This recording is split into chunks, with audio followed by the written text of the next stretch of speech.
GRCM. വളരെ സന്തോഷം. ആർസിമിലൂടെ ഓരോ പടികളും പടവുകളായിട്ട് കയറുമ്പോൾ ഓരോ ലീഡേഴ്സും തന്ന കരുതലും അറിവും എല്ലാം തന്നെയാണ്. സുമ മേളത്തിലൂടെ RCM പരിചയപ്പെട്ടു. അതിനുശേഷം പവർഫുൾ ലീഡറായ എൻ്റെ മെൻറ്ററായ ഗിരീഷ് സാറിനെ പരിചയപ്പെട്ടു. അതിനുശേഷം ഡോക്ടർ രാജൻ സാറ്, മൂർത്തി സാറ്, വിനു സാറ് എന്ന് വേണ്ട ഇന്ത്യയിലെ പ്രഗത്ഭരായ അനേകം ലീഡേഴ്സിനെ പരിചയപ്പെട്ടു. ഓരോ ലീഡേഴ്സും എനിക്ക് വിജയിക്കാനുള്ള ഒരു മാതൃകയും ഓരോ ലീഡേഴ്സും വിജയിക്കാനുള്ള ഒരു അവസരമാണ്, അറിവാണ് തന്നുകൊണ്ടിരിക്കുന്നത്. അതിൻ്റെയാണ് ഇന്ന് സ്റ്റാർ മറാണ്ടായിട്ട് ഇന്ന് നിങ്ങളുടെ മുന്നിൽ ഒരു സാധാരണക്കാരൻ, ഒരു മരപ്പണിക്കാരൻ നിന്ന് നിൽക്കുന്നുണ്ടെങ്കിൽ ലീഡേഴ്സ് തന്ന ആ കരുതലും RCM എന്ന സിസ്റ്റവും അത് രണ്ടും കൂടി ഒത്തുചേർന്ന് നിന്നപ്പോൾ, അതിൻ്റെ കൂടെ ഞാനും നിന്നപ്പോൾ ഈ ഒരു അച്ചീവ്മെന്റ് എന്നിലേക്ക് വന്നതാണ്. നമുക്കറിയാം RCM ബിസിനസ് എത്ര പറയുമ്പോഴും ആളുകൾക്ക് മനസ്സിലാവുന്നില്ല. എന്തുകൊണ്ടാണ് മനസ്സിലാക്കാത്തത് എന്ന് എനിക്കറിയുന്നില്ല. അനേകം ആളുകളോട് പറയുമ്പോൾ പുച്ഛിക്കലും കളിയാക്കലും കുറ്റപ്പെടുത്തലുകളും ഇതുകൊണ്ടൊന്നും സാധിക്കില്ല എന്നുള്ള പഴിയും ഒക്കെയാണ് കേൾക്കാറ്. ഇന്നിവിടെ ആദ്യമായിട്ട് വന്ന ആളുകളുണ്ടെങ്കിൽ, അല്ലെങ്കിൽ RCM മനസ്സിലാക്കി വേണ്ടത്ര രീതിയിൽ കാര്യങ്ങൾ ചെയ്യാത്ത ആരെങ്കിലും ചെയ്തിട്ടും ബിസിനസ് മുന്നോട്ട് പോകുന്നില്ലാത്ത ആരെങ്കിലും ഉണ്ടെങ്കിൽ എനിക്ക് പറയാനുള്ള ഒരു കാര്യം, ലീഡേഴ്സ് എന്താണോ പറയുന്നത്, ലീഡേഴ്സ് പറയുമ്പോൾ RCM കുറിച്ച് അറിവില്ലാത്ത ആളുകളും ചില ലീഡേഴ്സ് ഉണ്ടായിരിക്കും. ഒരാൾക്ക് ജോയിനിങ് കൊടുത്തുകൊണ്ട് ഒരാള് ലീഡർ എന്ന് പറയാൻ പറ്റില്ല. അതുകൊണ്ടാണ് നമ്മൾ പറയാറ് active, effective, growing, apply, caring, growing, apply. അങ്ങനെയുള്ള ലീഡേഴ്സ് പറയുന്ന കാര്യങ്ങൾ നമ്മൾ കൃത്യമായി കേൾക്കാനും മനസ്സിലാക്കാനും ഉൾക്കൊള്ളാനും പ്രവർത്തിക്കാനും തയ്യാറുണ്ടെങ്കിൽ RCM വളരെ സിമ്പിളാണ്. ഞാൻ ഈ മേഖലയിലേക്ക് വന്നതിന് ശേഷം ഞാൻ ഈ സ്റ്റാർ ബ്രാൻഡ് വരെ ആവാൻ ഞാൻ ചെയ്തത് അത് മാത്രമാണ്. എൻ്റെ ലീഡേഴ്സ് എന്താണ് പറയുന്നത്? Yes sir. ഗിരീഷ് സാർ എന്താണ് പറയുന്നത്? Yes sir.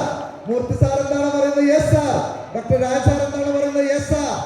എന്നെ കൊണ്ട് പറ്റാത്ത കാര്യങ്ങൾ ആയാൽ പോലും അതിനുള്ള പരിശ്രമം ഞാൻ ചെയ്യും. നോ എന്ന് പറഞ്ഞിട്ടില്ല. അത് തന്നെ ചെയ്താൽ ആദ്യത്തെ പടി നമ്മൾ മുന്നോട്ട് വരും. TCG പറഞ്ഞ കാര്യം അത് മാത്രം പറഞ്ഞിട്ട് ഞാൻ നിർത്താം. കാരണം എല്ലാവരും ഭക്ഷണം കഴിക്കാനുള്ള തിരക്കാണ്.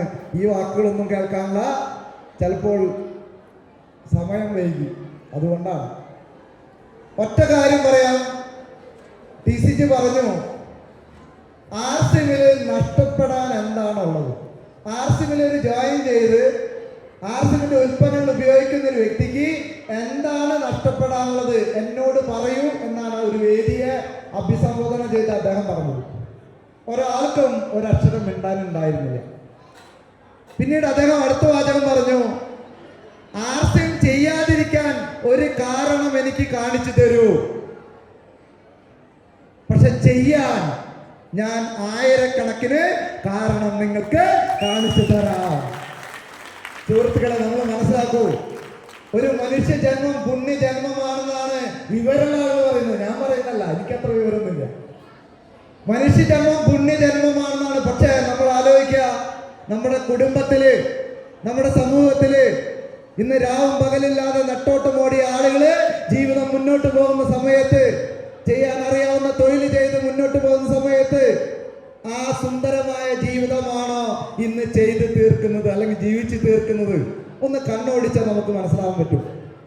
ബുദ്ധിമുട്ടും പട്ടിണിയും പരവട്ടവും കഷ്ടപ്പാടും ദുരിതമായിട്ട് ജീവിക്കുന്ന ആളുകൾക്ക് അവർക്ക് ഒരു സ്വപ്നം കാണാനുള്ള അവകാശം പോലും അവരുടെ നിത്യജീവിതത്തിൽ നിന്ന് സാധിക്കുന്നില്ലെങ്കിൽ അവിടെയാണ് RCM എന്ന പ്രസ്ഥാനത്തിന്റെ മഹത്വം. ഏതൊരു വ്യക്തിക്കും RCMലൂടെ ഏത് സ്വപ്നങ്ങളും യാഥാർത്ഥ്യമാക്കാനുള്ള ഒരു അവസരം RCM നമ്മുടെ മുന്നിലേക്ക് തുറന്നു തരുന്നു. പക്ഷെ ഉപ്പും മല്ലും മുളകും മനസ്സിലാവണം. ഉപ്പും മല്ലും മുളകും മനസ്സിലാവണം. ഞാൻ 2 ദിവസം മുന്നത്തെ സൂം മീറ്റിംഗിൽ ഞാൻ പറഞ്ഞു, കൊമ്പടി നാമക്കല്ല് ഞാനും ബിജു സാറൊക്കെ ഈ ഒരു ബിസിനസ്സിനെ ഏറ്റെടുത്തപ്പോൾ പല ആളുകളും ബിസിനസിന്റെ കെങ്കേമന്മാര് കൊമ്പടി നാമക്കല്ല് പറഞ്ഞു, മോനെ ആരും കേൾക്കാത്ത ഈ ബിസിനസ് ഈ കൊമ്പടി നാമക്കലിന്റെ മണ്ണില് വളരില്ല, ഈ പരിപ്പ് വേവില്ല എന്ന് പറഞ്ഞു. മറുപടി പറഞ്ഞു, നിങ്ങൾ സാധാരണ പലചരക്ക് കടയില് പരിപ്പാണ് കണ്ടിട്ടുള്ളൂ, പക്ഷെ ഇത് ആർസിന്റെ പരിപ്പ, ഇത് ഞങ്ങള് വേവിച്ച് കാണിച്ചു തരും. കഴിഞ്ഞ മാസം ബിസിനസ് ക്ലോസ് ചെയ്തപ്പോൾ ആ പരിപ്പൊന്ന് നന്നായിട്ട് വെന്ത് തുടങ്ങി. 43 സ്റ്റാർ ആൻഡ് അബവ് ലീഡേഴ്സിന് വിജയം. ആലോചിച്ച് നോക്കൂ, ആർസിബിലേക്ക് കടന്നു വന്നപ്പോൾ ഒരു 5000 രൂപ എനിക്ക് കിട്ടാൻ വേണ്ടി പിള്ളേരുടെ പേരിൽ പോസ്റ്റ് ഓഫീസിൽ വെക്കാലോ എന്ന് വിചാരിച്ച് കടന്നു വന്നതാ. പൈസ ഇല്ലാത്തതുകൊണ്ട് ഇഷ്ടം പോലെ കളിയാക്കലും പുച്ചികളും കരച്ചിലും ഒക്കെ നടന്നിട്ടുണ്ട്. ആശുപത്രിക്ക് വരാന്തകളില് ഇഷ്ടം പോലെ ഇരുന്ന് കണ്ണീര് വാർത്തിട്ടുണ്ട്. പക്ഷേ അവിടെയൊന്നും ഞാൻ ചെയ്ത ജോലി കൊണ്ടൊന്നും എനിക്ക് അതിന്റെ അപ്പുറത്തേക്ക് ഒരു വരുമാന മാർഗത്തിലേക്ക് പോവാൻ അവസരമുണ്ടായിരുന്നില്ല. പക്ഷെ ആർസിബിൽ വന്നതിന് ശേഷമാണ് സത്യത്തില് ഒന്ന് ശരിക്ക് ഉറങ്ങി തുടങ്ങിയത്. കാരണം മുന്നോട്ട് ഒരു പ്രതീക്ഷയുണ്ട്. പക്ഷെ ശരിക്കും ഉറങ്ങുമെന്ന് പറയുമ്പോൾ ഒരു 3 മണിക്ക് 4 മണിക്കൊക്കെ ഞെട്ടി എനിക്കും ഹോം മീറ്റിങ്ങിന് പോകാറായോന്നു. എന്താ കാരണം? ചെറിയ ചെറിയ അച്ചീവ്മെന്റുകളൊന്നല്ല, വലിയ അച്ചീവ്മെന്റ് പ്ലാൻ ചെയ്തിട്ടാണ് നിൽക്കുന്നത്. ദീർഘദൂരം യാത്ര ചെയ്യാനുള്ള ഒരു വ്യക്തിക്ക് ഒരു വഴിയും തടസ്സമാവില്ല, ഒരു പ്രശ്നങ്ങളാവില്ല, ഒരു പ്രതിസന്ധികളെ കാലുകൊണ്ട് ചവിട്ടി തെറിപ്പിക്കാൻ തയ്യാറുള്ള ആരാണോ അവർക്കുള്ളതാണ് ആർസിയം. അല്ലാതെ പേടിച്ച് വാലും ചുരുട്ടി ആരെങ്കിലും എന്തെങ്കിലും പറയുമ്പോൾ ഇത്ര തവണ വന്നാണ് ഇത് ചങ്ങലയല്ലേ, ആനയല്ല, കുതിരയല്ല, ആനമയിൽ ഒട്ടകല്ല എന്ന് പറയുന്ന ആളുകളുണ്ടാവും. അത് കണ്ട് പേടിക്കരുത്. പേടിത്തൊണ്ടമാർക്കുള്ളതല്ല ആർസിയം. കാരണം പല ആളുകളുണ്ട് ആർസിയിലെ റോയൽറ്റി അച്ചീവറായിട്ട് പോലും കൂലിപ്പണിക്ക് പോകുന്ന ആളുകൾ. കാരണം ഇത് മനസ്സിലാക്കണം. അതുകൊണ്ട് എനിക്ക് പറയാനുള്ളത്, നിങ്ങളുടെ മുന്നിൽ നിൽക്കുന്നത് ഒരു സാധാരണ കൂലിപ്പണി ചെയ്തുകൊണ്ടിരുന്ന ഒരു മരപ്പണിക്കാരന് ഇന്ന് സ്റ്റാർ എമറാൾഡായിട്ട് ഈ വേദിയില് ഈ സ്വീകരണം നേടാൻ സാധിക്കുന്നുണ്ടെങ്കിൽ ഇതിലിരിക്കുന്ന ആർക്കാണ് ഈ സ്വീകരണവും ഈ അച്ചീവ്മെന്റ് നേടാൻ സാധിക്കാത്തത്?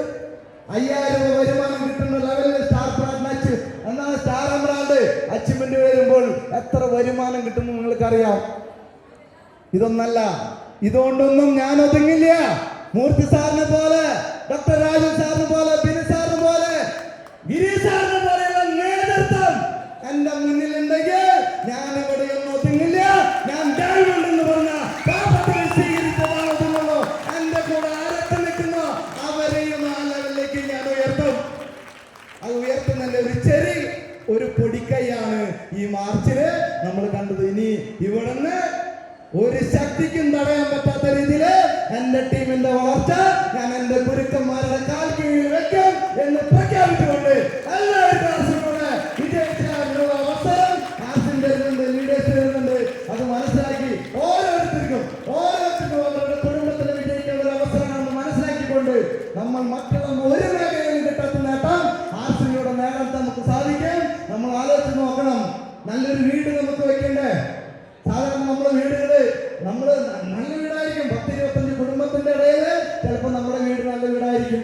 പക്ഷെ ഒന്ന് മാറി ചിന്തിച്ചാൽ അതിനേലും നല്ല വീട് നമുക്ക് ആഗ്രഹമില്ലാഞ്ഞിട്ടാണോ?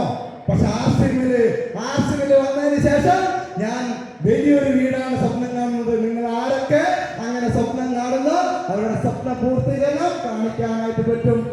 നല്ലൊരു വാഹനം വേണ്ടേ, നല്ല രീതിയിൽ ജീവിക്കണ്ടേ, നമ്മളെ മക്കളെ നല്ല രീതിയിൽ പഠിപ്പിക്കണ്ടേ എന്ന് വേണ്ട ആ രീതിയിലൊക്കെ ഇന്ന് സമൂഹത്തിലെ എല്ലാ വ്യക്തികളും നല്ല രീതിയിൽ ജീവിക്കുന്ന പോലെ നമുക്ക് ജീവിക്കാൻ ഒരേ ഒരു മന്ത്രം ആർസിയം. ഒന്ന് നമ്മൾ മനസ്സിലാക്കിയാൽ, ഒന്നൊരു പ്ലാവിന്റെ മറച്ചിടുന്ന ആ ഒരു പ്രവർത്തനം ചെയ്താൽ, ഞാൻ പറയുന്നു മിനിമം ഒരു ടെക്നിക്കൽ അച്ചീവറാവും. പ്ലാവിന്റെ മറച്ചിടുന്ന പ്രവർത്തനം ചെയ്താൽ അതുപോലും ചെയ്യാത്തത് കൊണ്ടാണ് സുഹൃത്തുക്കളെ എന്തെങ്കിലുമൊക്കെ ആവാൻ സാധിക്കാത്തത്. അതുകൊണ്ട് ഇന്നത്തെ ഈ ഒരു ക്ലാസ്സിൽ അല്ലെങ്കിൽ ഇന്നത്തെ ഈ ഒരു പ്രോഗ്രാമില് നമ്മൾ എടുക്കേണ്ട ഒരു തീരുമാനം, ഇത്രയും ആളുകൾ, പല മേഖലയിലുള്ള ആളുകൾ, കൂലിപ്പണിക്കാർ തൊട്ട് ഗവൺമെന്റ് സർവീസിൽ ഇരിക്കുന്ന ബിസിനസ്മാന്മാര് വരെ ഈ ഒരു പ്രോഗ്രാമിലുണ്ട് അച്ചീവേഴ്സ് ആയിട്ട്. അവിടെ ചിന്തിക്കുക, ആദ്യമായിട്ട് വന്നവരും തീരുമാനം എടുക്കാത്തവരും ചിന്തിക്കുക.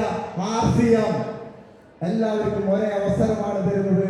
ആ അവസരത്തെ മനസ്സിലാക്കുക, വിജയിക്കാൻ തീരുമാനമെടുക്കുക. വിജയിക്കാൻ തീരുമാനമെടുത്താൽ RCM നിലനിന്നാൽ RCM വിജയിച്ചിരിക്കും, വിജയിച്ചുകൊണ്ടേ